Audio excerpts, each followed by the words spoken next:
Currently in its third year, there's nothing little about this festival anymore. Held on a farm in Stellenbosch, this season the 1,800 guests included visitors from as far afield as America, Norway and Germany. With food, drink and entertainment covered by your ticket, this brainchild of journalist Georgia Black is officially a hit. The idea of a luxurious festival is a very recent one. How did you come up with this idea? I created a festival that I would love to go to that has all the wonder associated with a festival, but remove some of the discomfort and the grubbiness and just presents this beautifully 24-hour curated experience, because I don't believe anyone is fabulous for more than 24 hours. Held so close to the mother city, those who don't camp are not far from home. Those who do find the level of glam in this campsite off the scale. A whole tent just for me. I can't believe this is still at a festival. I get to sleep cozy too. I see why they call this glamping. The space in this marquee is absolutely beautiful. And on top of that, you have everything you need, from the comfortable linen to ample space, as well as storage. What more can you require from a glamping experience? Among the many food attractions was a one-of-a-kind food and wine pairing with 6 of the country's top female chefs and winemakers, including restaurateur Ash Heger. Ashley, what are some of the food trends for 2018? I think one of the biggest food trends is something like this, scaling back, more natural food, less worked food, more foraging, things like that, at least for South Africa. Now, the theme this year is ahead of the rest. Why do you think that our cuisine and wine is ahead and ranked internationally? I think with such a young country, we've got such a young culture of food, and especially good food, and it's a melting pot of cultures as well, so we've got nowhere to go but up. This is no ordinary festival. How did you make sure that you create festival food but with the luxurious aspect? The biggest secret is, of course, the quality of the produce you use. So like the best lamb, you know, the best tomatoes, and it's just that important. And also the way you present it is very, very important. And the quicker they can get it, like, you're not supposed to queue at a festival like this. It's not that kind of festival. What surprises do you have in store for later? So we're building a 6-meter long pavlova with fresh berries, and it's going to be amazing.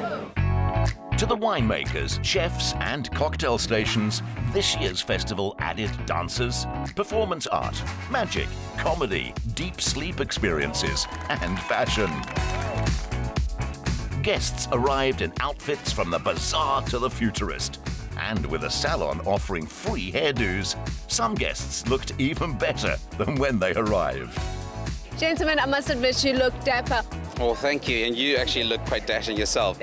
What are some of the do's and don'ts of festival fashion? I would say you need to just stick to what you feel comfortable in, express yourself, and I think you just need to do you and be comfortable in your own skin. Show skin, don't show skin. Skin's always good though. Yeah.